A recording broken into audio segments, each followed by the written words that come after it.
ఒక దేశం ఎంత ధనికమైనదో లేదా ఒక ఆర్థిక వ్యవస్థ ఎంత బలంగా ఉందో లెక్కించాలంటే అసలేం చెయ్యాలి? ఆ దేశంలోని ప్రతి ఒక్కరి జేబుల్లోకి తొంగిచూడాలా ఏంటి? అది ప్రాక్టికల్గా అసాధ్యం కదా. ఆ పని ఎవరూ చేయలేరు. అదే. లేక వాళ్లు కొనే ప్రతి వస్తువు బిల్లును ఓపిగ్గా కూడాలా? వినడానికి ఇదొక అసాధ్యమైన పనిలా అనిపిస్తుంది గదూ. ఎందుకంటే ఒక దేశంలో కోట్లాది లావాదేవీలు జరుగుతుంటాయి. అవును, రోజూ లక్షల కోట్ల రూపాయలు చేతులు మారుతూ ఉంటాయి. కరెక్ట్. వాటన్నింటినీ ఒక దగ్గర చేర్చి ఆ జాతీయ ఆదాయాన్ని లేదా నేషనల్ ఇన్కమ్ని లెక్కించటం అనేది ఒక సంక్లిష్టమైన గణిత శాస్త్రంలాగా అనిపిస్తోంది. కానీ ఈనాటి మన డీప్ డైవ్లో మనం సేకరించిన రీసెర్చ్ నోట్స్ ఆధారంగా ఈ అసాధ్యాన్ని ఒక చిన్న లాజిక్తో ఎలా సుసాధ్యం చేయొచ్చో చూడబోతున్నాం. రైట్. ముఖ్యంగా ఏపీపీఎస్సీ, ఏఎస్ఓ లాంటి పరీక్షలకు సన్నద్ధమయ్యే వాళ్ల కోసం ఇది చాలా ముఖ్యమైన టాపిక్. అవును.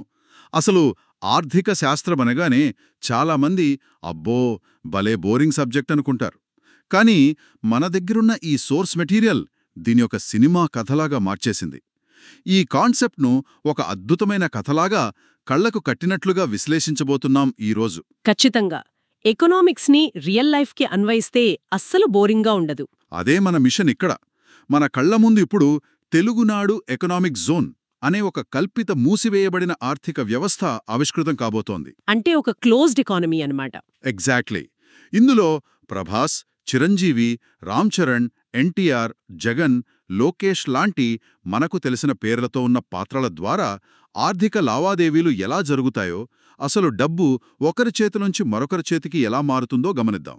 నిజంగా జాతీయ ఆదాయమనేది ఎక్కడో ప్రభుత్వ కార్యాలయాల్లో అధికారులు వేసుకునే కాగితాల లెక్క కాదు. అది ఒక దేశంలోని ప్రజల రోజువారీ జీవితాలకు అద్దం పట్టే ఒక సజీవ ప్రక్రియ. ఒక ఆర్థిక వ్యవస్థలోని చక్రాలు ఎలా ఒకదానితో ఒకటి అనుసంధానమై తిరుగుతాయో స్పష్టంగా అర్థం చేసుకోవడానికి ఈ తెలుగునాడు ఎకనామిక్ జోన్ నిజంగా ఒక అద్భుతమైన ప్రయోగశాల. అవును. ఇక్కడ మనం గుర్తుంచుకోవలసిన అతి ముఖ్యమైన సూత్రం ఒకటుంది. ప్రతి లావాదేవీకి రెండు ముఖాలుంటాయి. ఒకరు చేసే ఖర్చు తప్పనిసరిగా మరొకరికి ఆదాయంగా మారుతుంది. ఆ ఖర్చు ఆదాయంగా మారుతుంది. రైట్. కాని ఆ ఆదాయం గాలిలోంచి రాదు కదా. ఏదైనా ఒక వస్తువును లేదా సేవను కొత్తగా ఉత్పత్తి చేయడం ద్వారానే వస్తుంది. అంటే ఉత్పత్తి, ఆదాయం, వ్యయం ఈ మూడు ఒకే నాణేనికి ఉన్న వేర్వేరు కోణాలు. ఇవి ఎలా సమానమవుతాయో ఈ విశ్లేషణలో మనం చాలా స్పష్టంగా చూడబోతున్నాం. సరే, దీన్ని కాస్త విడమర్చి చూద్దాం. ఏ ఆర్థిక వ్యవస్థకైనా పునాది ఎక్కడి నుండి మొదలవుతుంది? ఖచ్చితంగా నేల నుండే కదా. అవును, ప్రైమరీ సెక్టర్. కరెక్ట్.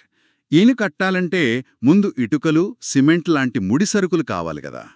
ఇక్కడ మన కథ గుంటూరులోని ఒక వ్యవసాయ క్షేత్రంలో మొదలవుతుంది. అక్కడ మన మొదటి పాత్ర రైతు ప్రభాస్ పత్తి పండిస్తున్నాడు. ఈ ఆర్థిక నమూనా కోసం అతను బయట నుండి ఎలాంటి ముడిసరుకులు కొనలేదని, విత్తనాలు కూడా తన సొంతమే అని అనుకుందాం. ఓకే, అంటే అతని ఇంటర్మీడియట్ ఖర్చులు 0 అన్నమాట. ఎగ్జాక్ట్లీ. ప్రభాస్ 1 సంవత్సరం పాటు కష్టపడి పత్తిని పండించి ఆ పత్తిని 10,000 రూపాయలకు అమ్ముతాడు. అయితే ఆ 10,000 రూపాయలు అలాగే ఒక పెట్టెలో ఉండిపోవు కదా. అతను ఉత్పత్తి కారకాలకు అంటే ఫ్యాక్టర్స్ ఆఫ్ ప్రొడక్షన్కి ఆ డబ్బును పంచాలి. రైట్. ల్యాండ్, లేబర్, క్యాపిటల్ లాంటి వాటికి. అవును. తాను కౌలుకు తీసుకున్న భూమికి అద్దెగా 2,000 రూపాయలిస్తాడు. తన పొలంలో పనిచేసిన కూలీలకు వేతనాలుగా 3,000 రూపాయలిస్తాడు. ఇక మిగిలిన 5,000 రూపాయలు అతను తీసుకున్న రిస్క్కు, పెట్టిన శ్రమకు ప్రతిఫలంగా తన లాభంగా ఉంచుకుంటాడు.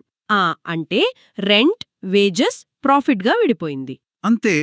ఇక్కడ ప్రభాస్ ఏమీ లేనిచోట భూమి మరియు శ్రమను ఉపయోగించి 10,000 రూపాయల కొత్త విలువను సృష్టించాడు.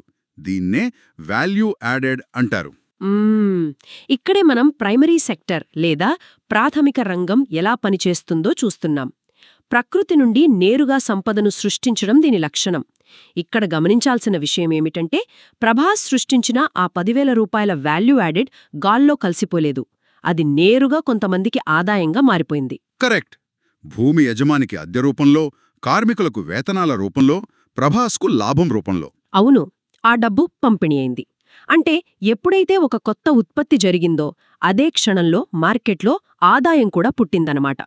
ఇక దీనికి సమాంతరంగా ఈ ఆర్థిక వ్యవస్థలోని మరో మూలలో ఇంకొక ఆసక్తికరమైన ప్రక్రియ జరుగుతోంది. కరెక్ట్. ఇక్కడే మన రెండవ పాత్ర వస్తాడు. భారీ పారిశ్రామికవేత్త చిరంజీవి. ప్రభాస్లాగా అతను నేల నుండి ముడిసరుకును పండించడు. అలాగని మనం రోజువారీ వాడే సబ్బులు, బట్టలు లాంటివి తయారు చేయడు. చిరంజీవి భారీ యంత్రాలను తయారు చేస్తాడు. బయటి ఖర్చులు ఏమీ లేకుండా బట్టలు నేసే ఒక భారీ యంత్రాన్ని తయారు చేశాడు. దాన్ని 5,000 రూపాయలకు అమ్మాడు. ఓకే. ఆ వచ్చిన 5,000 రూపాయల్లో తన ఫ్యాక్టరీ స్థలానికి అద్దెగా 1,000 రూపాయలు, తన ఇంజనీర్లకు వేతనాలుగా 2,000 రూపాయలు చెల్లించాడు. మిగిలిన 2,000 రూపాయలు తన లాభంగా ఉంచుకున్నాడు. అంటే చిరంజీవి కూడా 5,000 రూపాయల కొత్త విలువను సృష్టించాడు. ఇదంతా బాగానే ఉంది, కానీ ఇక్కడ ఒక సందేహం. ఈ యంత్రం అనేది కేవలం పత్తిని ప్రాసెస్ చేయడానికి వాడే ఒక పనిముట్టు కదా. ఇక్కడ చాలా ఆశ్చర్యపరిచే విషయమేమిటంటే, చిరంజీవి తయారు చేసిన ఈ బట్టలు నేసే యంత్రం అనేది ముడిసరుకు లాంటి మాధ్యమిక వస్తువు. అంటే ఇంటర్మీడియట్ గూడ్ కాదు. ఏపీపీఎస్సీ, ఏఎస్ఓ లాంటి పరీక్షల దృష్టిలో ఇది చాలా ముఖ్యమైన, అత్యంత సున్నితమైన వ్యత్యాసం. ఒక్క నిమిషం ఆగండి. నాకు ఇక్కడే చిన్న కన్ఫ్యూజన్. పత్తిని బట్టలు కుట్టడానికి వాడతారు, అలాగే ఈ యంత్రాన్ని కూడా బట్టలు కుట్టడానికే వాడతారు కదా. మరి ఆ రెండిటికీ తేడా ఎందుకు వచ్చినట్లు? రెండు వేర్వేరు కేటగిరీలు ఎందుకయ్యాయి? చాలా మంచి ప్రశ్న. ఆ వ్యత్యాసం వెనుక ఉన్న కారణం మనం అర్థం చేసుకోవాలి. పత్తి అనేది బట్టలుగా మారే క్రమంలో ఏమవుతుంది? అది దారంగా మారిపోయి తన రూపాన్ని కోల్పోతుంది. ఎగ్జాక్ట్లీ. తన భౌతిక రూపాన్ని పూర్తిగా కోల్పోతుంది. దాన్ని మనం ఒక్కసారే వాడగలం, అది పూర్తిగా వినియోగించబడుతుంది. కాని యంత్రం అలా కాదు. ఒక చొక్కా కుట్టగానే ఆ యంత్రం మాయమైపోదు కదా. అవును అవును, మిషన్ అక్కడే ఉంటుంది. రైట్. అది ఈ సంవత్సరం, వచ్చే సంవత్సరం, ఆపై సంవత్సరం ఇలా దశాబ్దాల తరబడి కొత్త వస్తువులను తయారు చేయడానికి ఉపయోగపడుతుంది.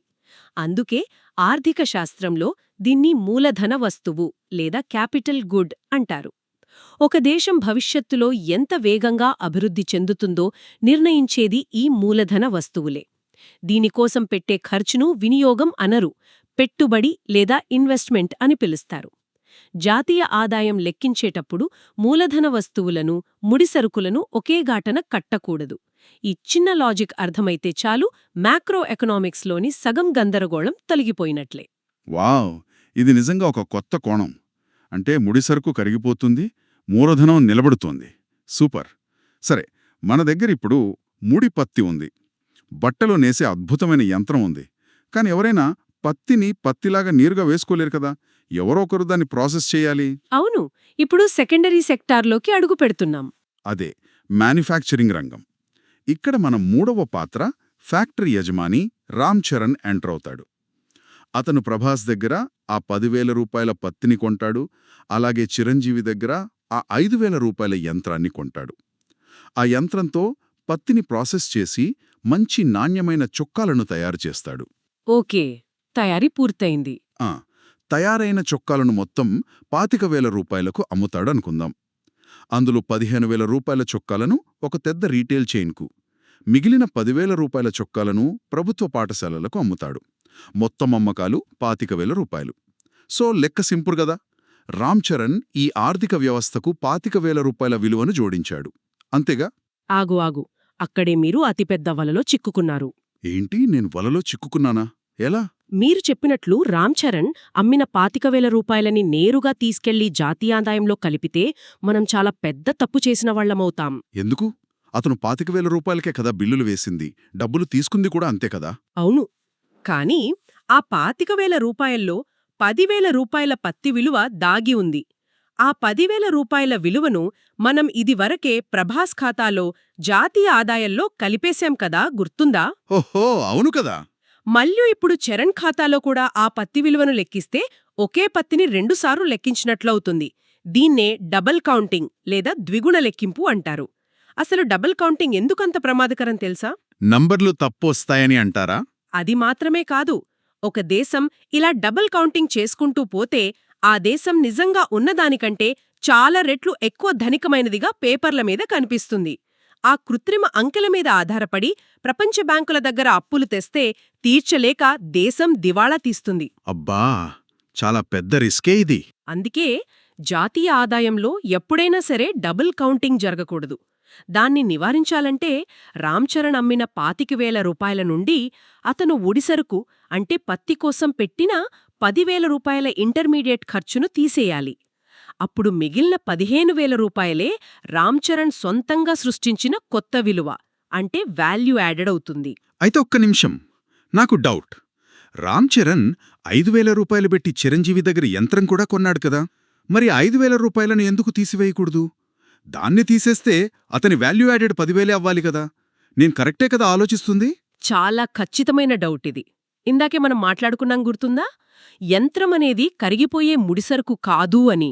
అవును, అది క్యాపిటల్ గూడని చెప్పారు. ఎగ్జాక్ట్లీ. ఆ యంత్రం పాడైపోలేదు, పత్తిలాగా అదృశ్యం కాలేదు. అది ఫ్యాక్టరీలో అలాగే ఉంటుంది, వచ్చే 10 ఏళ్లపాటు చొక్కాలను కుడుతూనే ఉంటుంది. అది దేశం యొక్క సంపదలో భాగమైపోయింది. కాబట్టి పెట్టుబడికి పెట్టిన ఖర్చును మనం అమ్మకాల నుంచి వెంటనే మైనస్ చెయ్యము, ముడిసరుకును మాత్రమే తీసేస్తాం. ఓహో, ఇప్పుడు అర్థమైంది. అందుకే రామ్ చరణ్ సృష్టించిన నికర విలువ 15,000 రూపాయలే. ఈ 15,000 రూపాయలను అతను ఎలా పంచుతాడో చూద్దాం. తన ఫ్యాక్టరీ కార్మికులకు 5,000 రూపాయల వేతనాలుగా ఇస్తాడు. తను తెచ్చిన బ్యాంక్ లోన్ వడ్డీకి 2,000 రూపాయలు చెల్లిస్తాడు. మిగిలిన 8,000 రూపాయలను తన ఫ్యాక్టరీ లాభంగా ఉంచుకుంటాడు. రైట్. ఇప్పుడు కాన్సెప్ట్ చాలా క్లియర్గా మెదడులో రిజిస్టర్ అయిపోయింది. ముడిసరుకును మైనస్ చేయాలి కానీ మూలధనాన్ని కాదు. సూపర్. సరే, ఇక్కడితో మన కథ అయిపోలేదు కదా. ఫ్యాక్టరీలో 25,000 రూపాయల విలువైన చొక్కాలు తయారయ్యాయి. అందులో 15,000 రూపాయల చొక్కాలను ఒక రిటైల్ చైన్కు అమ్మాడని ఇందాకే చెప్పుకున్నాం కదా. కానీ అవి ఇంకా ఆ రిటైల్ చైన్ గోడౌన్లోనే ఉంటాయి కదా. అవును, అంతిమ వినియోగదారులకు అవి ఇంకా చేరలేదు. ఇక్కడ మన 4వ పాత్ర రీటైల్ షోరూమ్ యజమాని ఎన్టీఆర్ వస్తాడు. అతను సెకండరీ సెక్టార్ నుండి టెర్షియరీ సెక్టార్కు, అంటే సేవారంగానికి వంతెన లాంటివాడు. అవును, సర్వీస్ సెక్టార్.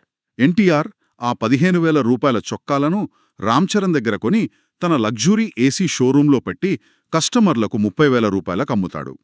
30,000 రూపాయల అమ్మకాల నుండి తను ముడిసరుకుగా కొన్న 15,000 రూపాయల చొక్కాల ఖర్చును తీసేస్తే ఎన్టీఆర్ సృష్టించిన కొత్త విలువ 15,000 రూపాయలు. పర్ఫెక్ట్గా లెక్కేశారు. ఈ 15,000లో తన షోరూం అద్దెకు 4,000 రూపాయలు, సేల్స్మ్యాన్ వేతనాలకు 6,000 రూపాయలు చెల్లించి 5,000 రూపాయలు తన లాభంగా ఉంచుకుంటాడు. ఇక్కడే అసలు ఆసక్తికరమైన విషయం దాగి ఉంది. ఎన్టీఆర్ చొక్కాలకు కొత్తగా కుట్లు వేయలేదు, జేబులు కుట్టలేదు, అసలు చొక్కా భౌతిక రూపమే మారలేదు. మరి 15,000 రూపాయల విలువ ఎలా యాడైనట్లు? దీన్ని మనం ఒక పెద్ద చిత్రంతో పోల్చి చూస్తే మనకు సేవారంగం యొక్క గొప్పతనం అర్థమవుతుంది. ఎన్టీఆర్ ఆ చొక్కాల భౌతిక రూపాన్ని మార్చకపోయినా వాటి ఆర్థిక విలువను, అంటే ఎకనామిక్ వాల్యూని భారీగా పెంచాడు. ఎలా అంటారు? ఎలా అంటే, ఫ్యాక్టరీ ఎక్కడో ఊరికి దూరంగా ఉంటుంది కదా. ఎన్టీఆర్ రవాణా ఖర్చు భరించి వాటిని నగరంలోకి తెచ్చాడు. కస్టమర్లకు ట్రయల్ వేసుకోవడానికి ఒక అందమైన ఏసీ షోరూం ఏర్పాటు చేశాడు. ఏ సైజ్ కావాలో వెతికిచ్చే సేల్స్మెన్ను పెట్టాడు. ఇవన్నీ కస్టమరుకు ఒక అనుభవాన్ని, సౌకర్యాన్ని ఇస్తాయి. నిజమే, ఫ్యాక్టరీ దగ్గరికి వెళ్లి చొక్కా కొనుక్కోలేం కదా మనం. ఎగ్జాక్ట్లీ. ఫ్యాక్టరీ గోడౌన్లో దుమ్ముపట్టి ఉండే చొక్కా కంటే మనకు దగ్గర్లో సౌకర్యవంతంగా దొరికే చొక్కాకు మార్కెట్లో డిమాండ్ ఎక్కువ. ఆ సౌకర్యం కోసం, ఆ సేవ కోసం కస్టమర్లు చెల్లించడానికి సిద్ధపడే అదనపు విలువే ఈ 15,000 రూపాయలు. భౌతిక వస్తువులను తయారు చెయ్యకుండానే కేవలం సేవల ద్వారా కూడా జాతీయ ఆదాయాన్ని పెంచవచ్చు అని ఇది నిరూపిస్తుంది. అద్భుతం. ఒక వ్యవసాయ క్షేత్రంలో మొదలైన పత్తి ప్రయాణం భారీ యంత్రాల సహాయంతో ఫ్యాక్టరీలో చొక్కాలుగా మారి ఏసీ షోరూం ద్వారా అంతిమ గమ్యస్థానానికి చేరుకుంది. కాని ప్రతి గొలుసుకట్టుకు ఒక ముగింపు ఉండాలి గదా. ఈ ఆర్థిక చక్రం ఎక్కడ ఆగుతుందంటారు? ఆ ముగింపు అంతిమ వినియోగదారుల దగ్గరే ఉంటుంది. కరెక్ట్. ఈ చొక్కాలను కొని ఈ సిస్టమ్ నుండి వాటిని శాశ్వతంగా ఎవరు బయటికి తీసుకువెళ్తారు? ఇక్కడే మన చివరి 2 పాత్రలొస్తారు. మనం ఈ ఎకనామిక్ జోన్ను కేవలం పరీక్షా కోణంలో ఒక నమూనాగా మాత్రమే చూస్తున్నాం. ఎలాంటి రాజకీయ కోణం లేకుండా కేవలం ఒక ఆర్థిక నమూనాలోని కల్పిత పాత్రలుగా మాత్రమే చూడాలి సుమా. అవును, ఇదొక క్లోజ్డ్ ఎకనామిక్ మోడల్ మాత్రమే. మన 5వ పాత్ర జగన్ ఇందులో ప్రభుత్వాన్ని సూచిస్తున్నాడు. ప్రభుత్వం పబ్లిక్ స్కూల్ పిల్లల యూనిఫామ్స్ కోసం రామ్ చరణ్ ఫ్యాక్టరీ నుండి నేరుగా 10,000 రూపాయల విలువైన చొక్కాలను కొనుగోలు చేసింది. ఆ చొక్కాలను పిల్లలకు పంచుతారు, అవి వాడేస్తారు. ఇక మన 6వ పాత్ర లోకేష్ సాధారణ గృహ వినియోగదారులను, అంటే హౌస్ హోల్డ్ కన్జ్యూమర్స్ని సూచిస్తున్నాడు. లోకేష్ లాంటి ప్రజలంతా కలిసి ఎన్టీఆర్ రీటైల్ దుకాణాలకు వెళ్లి తమ వ్యక్తిగత అవసరాల కోసం 30,000 రూపాయల విలువైన చొక్కాలను కొన్నారు. అవును. ఒక ఆర్థిక వ్యవస్థలో అంతిమ వినియోగదారులు అంటే ఎండ్ యూజర్స్ ఇద్దరే ఉంటారు. ఒకటి ప్రభుత్వం, రెండు సాధారణ ప్రజలు. ఇక్కడే మనకు మ్యాక్రో ఎకనామిక్స్కు సంబంధించిన రెండు కీలకమైన పదాలు పరిచయమవుతాయి. అవేంటి? ప్రభుత్వం కొనుగోలు చేసిన ఆ 10,000 రూపాయల చొక్కాలను గవర్నమెంట్ ఫైనల్ కన్జంప్షన్ ఎక్స్పెండిచర్ లేదా సింపుల్గా జీ అంటారు. అంటే ప్రభుత్వం చేసే అంతిమ వినియోగ వ్యయం. అలాగే లోకేష్ లాంటి సాధారణ ప్రజలు కొన్న ఆ 30,000 రూపాయల చొక్కాలను ప్రైవేట్ ఫైనల్ కన్జంప్షన్ ఎక్స్పెండిచర్ లేదా సి అంటారు. ఓకే, క్యాపిటల్ సి మరియు జి అన్నమాట. అవును. ఎప్పుడైతే ఈ వస్తువులు అంతిమ వినియోగదారుల చేతికి చేరి వాడబడతాయో ఆ సంవత్సరానికి ఆ వస్తువుల ప్రయాణం ముగిసినట్లే. అవి ఆర్థిక వ్యవస్థ యొక్క ప్రధాన చక్రం నుండి శాశ్వతంగా బయటకు వెళ్ళిపోయినట్లే. వావ్! అంటే కథ పూర్తయింది. ఈ తెలుగునాడు ఎకనామిక్ జోన్లో ఒక ఆర్థిక సంవత్సరం ముగిసింది. ఇప్పుడు అసలు బట్ట మొదలవుతోంది. ఏపీపీఎస్సీ ఏఎస్ఓ ఆఫీస్లోని గణాంకాలు వేసే స్టాటిస్టిక్స్ అధికారులు రంగంలోకి దిగుతారు. ఈ మొత్తం ఆర్థిక వ్యవస్థ యొక్క జీడీపీ ఎంత అని వారు ఒక నంబర్ తేల్చాలి. మన దగ్గర ఉన్న సమాచారం ప్రకారం జాతీయ ఆదాయాన్ని లెక్కించడానికి 3 భిన్నమైన పద్ధతులున్నాయి. 1 ఉత్పత్తి పద్ధతి, 2 ఆదాయ పద్ధతి, 3 వ్యయ పద్ధతి. అవును. ఈ 3 పద్ధతుల్లో లెక్కించినా ఒకే సమాధానం రావాలి. చూద్దాం. మనం ముందుగా ఉత్పత్తి పద్ధతి లేదా వాల్యూ యాడెడ్ మెథడ్ చూద్దాం. ఈ పద్ధతిలో మనం చేయాల్సింది ఒకటే. ప్రతి దశలో ఎవరు ఎంత కొత్త విలువను సృష్టించారో వాటిని మాత్రమే కూడాలి. ముడి సరుకును తీసేస్తూ రావాలి. ఒకసారి ఆ వాల్యూ యాడెడ్ ఫిగర్స్ చెప్పండి, నేను కూడతాను. సరే, ప్రభాస్ సృష్టించిన కొత్త విలువ 10,000. చిరంజీవి సృష్టించిన కొత్త విలువ 5,000. 10 + 5 15,000. రామ్ చరణ్ సృష్టించిన కొత్త విలువ మరో 15,000. సో 15 + 15 30,000. మరియు చివరిగా ఎన్టీఆర్ జోడించిన వాల్యూ యాడెడ్ ఇంకో 15,000. 30 + 15 మొత్తం 45,000 రూపాయలు. అంటే ఉత్పత్తి పద్ధతిలో మన ఎకానమీ సైజ్ 45,000 రూపాయలన్నమాట. ఎగ్జాక్ట్లీ. ఇది ఒక ముఖ్యమైన ప్రశ్నను లేవనెత్తుతుంది కదా. ఉత్పత్తి పద్ధతిలో 45,000 వస్తే మరి ఆదాయ పద్ధతిలో ఏమవుతుంది? అసలు ఈ ఆదాయ పద్ధతి లేదా ఇన్కమ్ మెథడ్ అనేది ఎలా పనిచేస్తుంది? ఈ పద్ధతిలో మనం ఫ్యాక్టరీలు, వస్తువుల గురించి పూర్తిగా మర్చిపోతాం. కేవలం ప్రజల జేబుల్లోకి ఎంత డబ్బు ఆదాయంగా వచ్చిందో మాత్రమే చూస్తాం. ఓకే.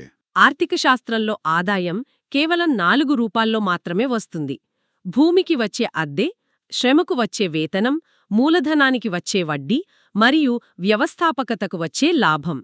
ఇప్పుడు వీటన్నింటినీ విడివిడిగా కలుపుదామా? షూర్. దీన్ని మనం కలిసి చేద్దాం. ముందుగా లాభాల సంగతి చూద్దాం. అంటే ప్రాఫిట్స్. అందరు ఓనర్ల లాభాలు కూడితే ప్రభాస్కు 5,000, ఓకే. చిరంజీవికి 2,000 రామ్ చరణ్కు 8,000. మరియు ఎన్టీఆర్కు 5,000. ఇవన్నీ కూడితే 5 + 2 7, 8 15, 15 + 5 20. ఎకానమీలో మొత్తం లాభం 20,000 రూపాయలు. పర్ఫెక్ట్. కానీ లాభం మాత్రమే దేశ ఆదాయం కాదు కదా.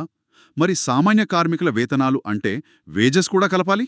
వ్యవసాయ కూలీలకు ప్రభాస్ ఇచ్చిన 3,000, చిరంజీవి తన ఇంజనీర్లకిచ్చిన 2,000, చరణ్ తన ఫ్యాక్టరీ వర్కర్లకిచ్చిన 5,000, ఎన్టీఆర్ తన సేల్స్మ్యాన్లకిచ్చిన 6,000.